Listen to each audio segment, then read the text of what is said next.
சிவகங்கை ஒருங்கிணைந்த கூட்டு குடிநீர் திட்டத்தை செயல்படுத்த இடைக்கால தடை விதித்து உயர்நீதிமன்ற மதுரை அமர்வு உத்தரவு பிறப்பித்திருக்கிறது. விவசாயிகள் மனிதர்கள் இல்லையா? இந்த நிலை தொடர்ந்தால் இன்னும் 50 ஆண்டுகளில் உண்பதற்கு அரிசி கிடைக்காது என்றும், தமிழகத்தில் பயன்படுத்தும் அரிசி பெரும்பாலும் வெளி மாநிலங்களிலிருந்தே வாங்கப்படுகிறது என்றும், அவ்வளவு மோசமான நிலையில் இருக்கிறோம் என்றும் நீதிபதிகள் கூறியிருக்கின்றனர்.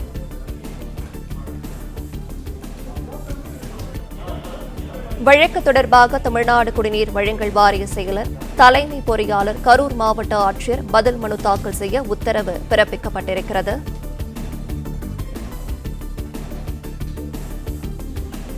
இது தொடர்பான விவரங்களை நம்முடைய செய்தியாளர் சந்திரன் வழங்கிட்டு கேட்கலாம். சந்திரன் வணக்கம். இந்த உத்தரவு தொடர்பான விரிவான விவரங்களை பகிரலாம்.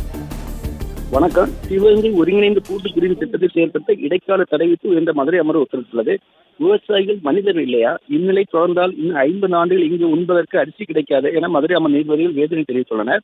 தமிழகத்தில் பயன்படுத்தும் அரிசி பெரும்பாலும் மகாராஷ்டிரா, தெலுங்கானா, கர்நாடகா உள்ளிட்ட பல மாநிலங்களிலிருந்து வாங்கப்படுகிறது.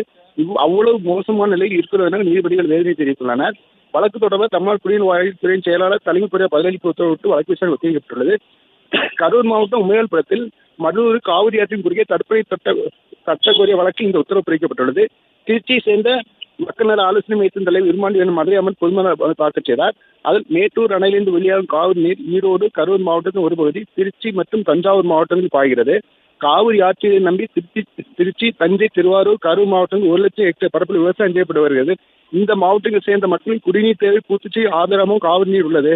காவிரி பாய் இடங்களில் ஏராளமான குடிநீர் திட்டங்கள் செயல்பட்டு வருகின்றன.